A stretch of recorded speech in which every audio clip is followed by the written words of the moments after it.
Pois não, Elivaldo? E aqui na mesa da promotora Leida Diniz, livros para consultas e ações, muitas ações, questionando a legitimidade de candidaturas em Teresina. Doutora Leida, inicialmente, há uma discussão em torno do que é legítimo em termos de pedido de impugnação de candidatura.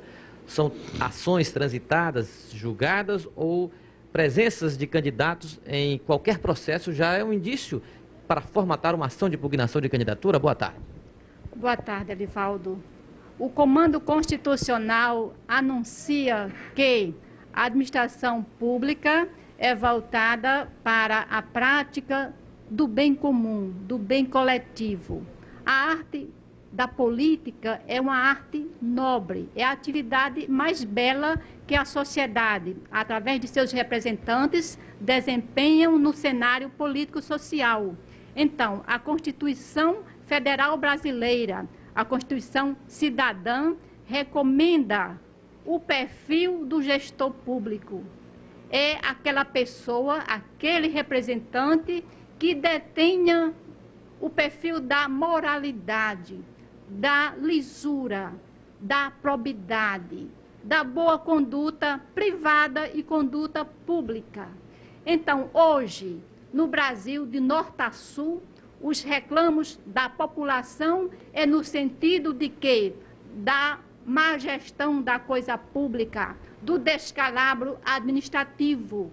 Então, a Justiça Eleitoral, as promotorias eleitorais estão interpretando o Código Eleitoral a partir do viés constitucional, que é no sentido de, na análise dos pedidos de registro de candidaturas, averiguar obrigatoriamente o perfil do pré-candidato que postula o cargo eletivo. Isto por quê? Isto se faz necessário porque o povo é detentor da soberania popular. Então, cabe à Justiça Eleitoral assegurar a lisura do pleito. E nós vamos assegurar a lisura do pleito apresentando à sociedade candidatos idôneos, candidatos probos, candidatos que sejam capazes de bem representar a população. O que não acontece, por exemplo, nas ações que a senhora já impetrou na Justiça Eleitoral? Eu quero dizer que as impugnações levantadas pelo Ministério Público, elas têm o objetivo de levantar dados acerca, né, do perfil de determinados pré-candidatos.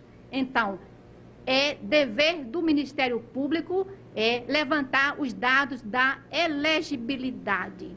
E a elegibilidade, ela está também muito próxima da inelegibilidade.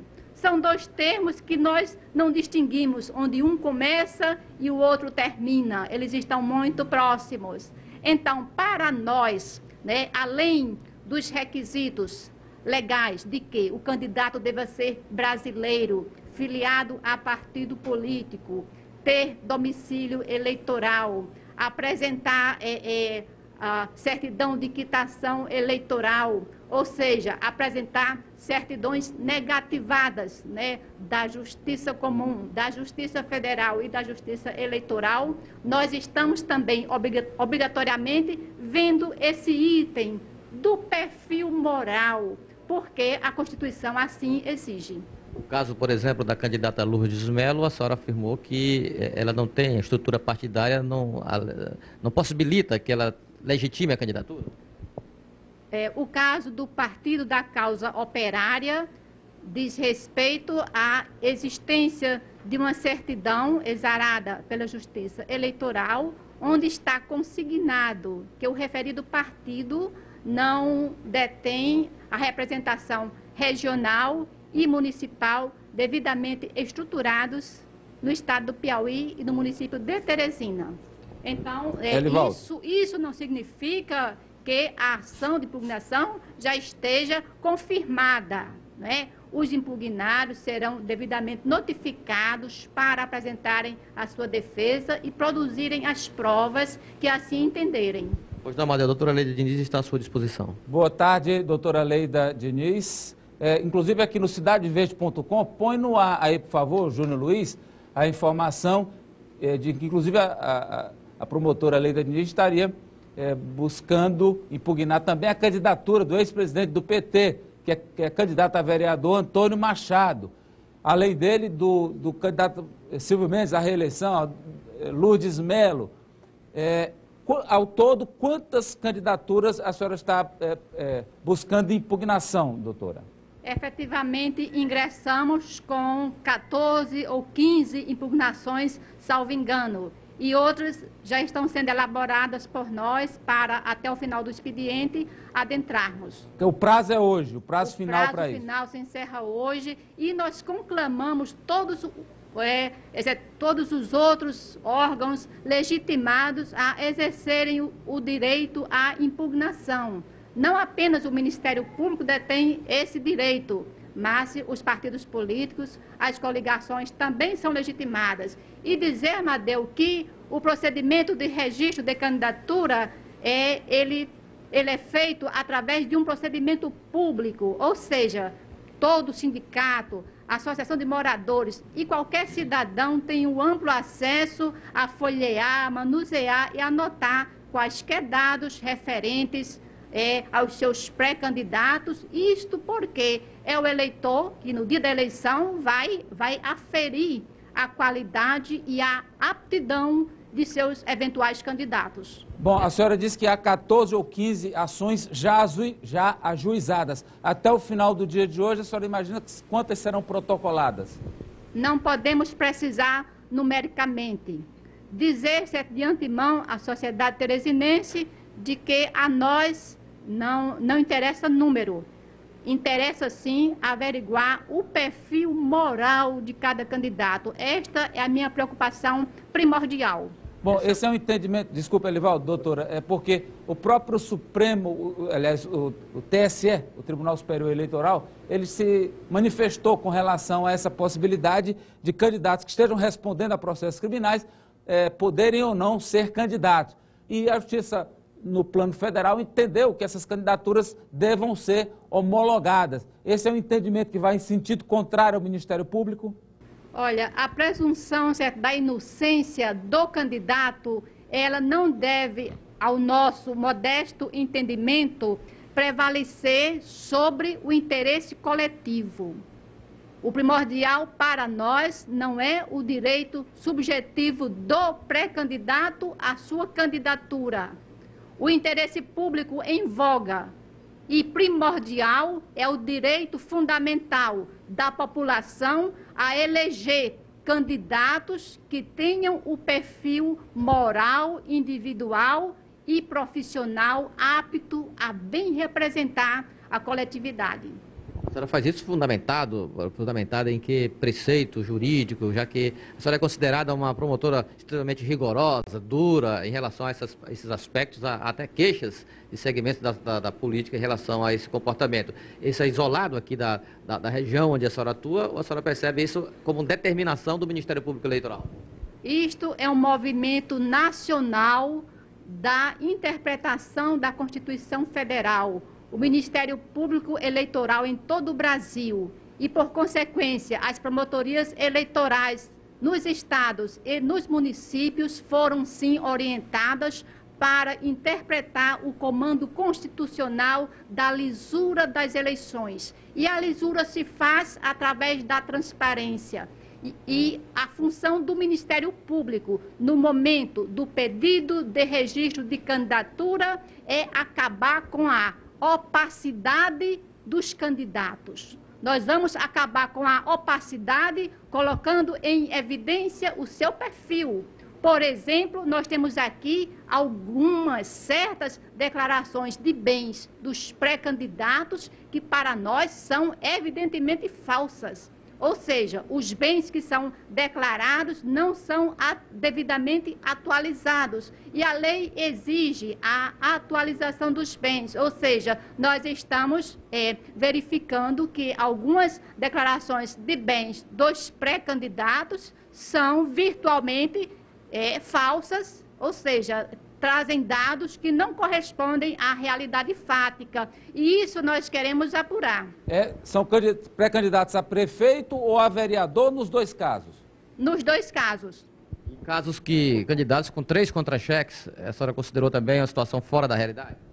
Exatamente, porque, infelizmente, no Brasil ainda vigora a cultura de que o acesso ao cargo público seria um trampolim para se dar bem na vida.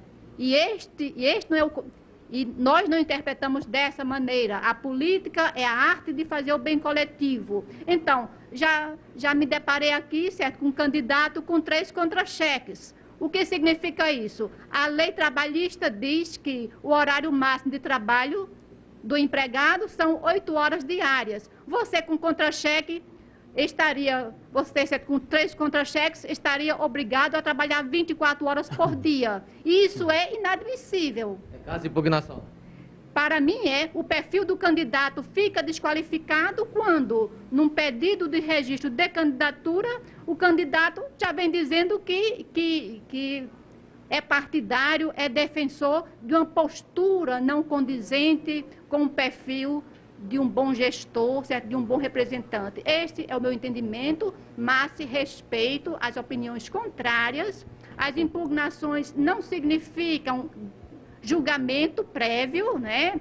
Todos os impugnados serão devidamente chamados a apresentarem as suas defesas. Só para finalizar, doutora Leida, a candidata do PCO disse que admira muito o trabalho da senhora, elogiou outras atuações da senhora, no caso de crianças vítimas nas mãos de torturadores, mas ela disse, mas eu gostaria também que ela buscasse a cassação não só da minha candidatura, que sou de um pequeno partido, mas também dos candidatos dos grandes partidos, dos poderosos.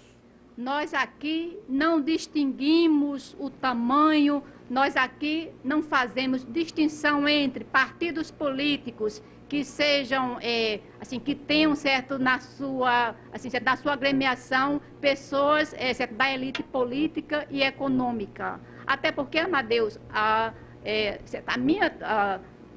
eu tenho a convicção de que os partidos pequenos também deveriam disputar na mesma condição, certo, de igualdade dos grandes partidos. E isso é um defeito, certo, da lei eleitoral.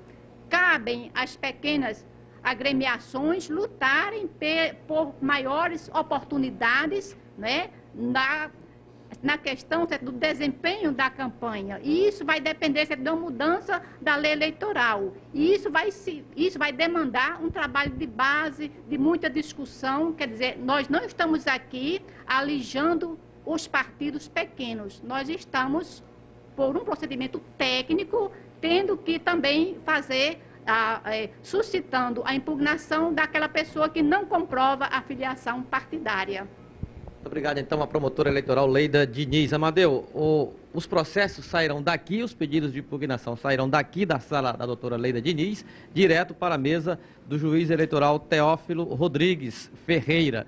Ele será o responsável pelo julgamento de todos esses pedidos de impugnações de candidatura. E hoje pela manhã, o procurador eleitoral Marco Túlio informou que o Ministério Público Eleitoral já está fazendo o levantamento das ações de impugnações de candidatura de todo o estado do Piauí. Uma espécie de análise ou de avaliação dos dados da ação do Ministério Público Eleitoral nas eleições municipais até agora. Esse resultado deverá ser divulgado, se não hoje, no máximo amanhã, terça-feira, Amadeu. Ele aguarda no estúdio, Elivaldo? Certeza, estaria aí no estúdio daqui a pouco. Tá ok, obrigado e agradeço a doutora Leida Diniz, a gentileza de ter nos atendido ao vivo aí no cartório eleitoral.